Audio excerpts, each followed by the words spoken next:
उन्हाचा कडाका वाढला। दिवसेंदिवस उन्हाचा कडाका वाढत असतो। सध्या राज्यभरामध्ये काहीसे उन्हाळ्याचे दिवस जाणवू लागलेले आहेत। दुपारच्या वेळी उन्हाच्या झळा नागरिकांना हैराण करत आहेत। अशा वेळी उन्हाची तहान भागवण्यासाठी रसवंतीगृह, थंड पेयाची दुकाने, थंड फ्रूट्स सॅलेडची दुकाने आता थाटू लागलेली आहेत। एकूणच कडक उन्हाळ्याची चाहूल लागली असून लोक उन्हाळा ऋतूचा देखील आनंद घेत आहेत।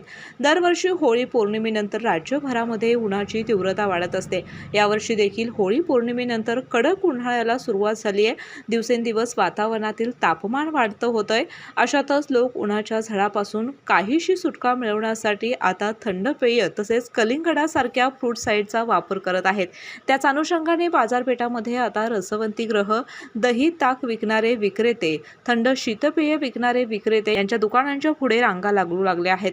एकूणच उन्हाळ्याची चाहूल लागली असून जसे लोक उन्हाळ्यापासून वाचण्यासाठी प्रयत्न करत असतात, त्याचप्रमाणे उन्हाचा दाह कमी करण्यासाठी तसेच उन्हाळ्याचा आनंद घेण्यासाठी या शीतपेय तसेच फ्रूटलेटला देखील आस्वाद घेत आहेत। केके न्यूज साठी कोडोली प्रतिनिधी सनी काळे।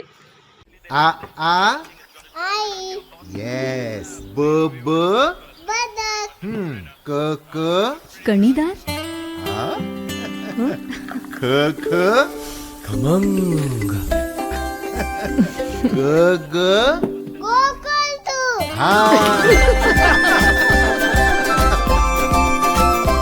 अगदी घरच्यासारखं कणीदार खमंग म्हणजेच गोकुळ तूप। अशाच नवनवीन अपडेट पाहण्यासाठी आमच्या कोल्हापुरी कारभार म्हणजेच केके न्यूज चॅनेलला सबस्क्राईब करा।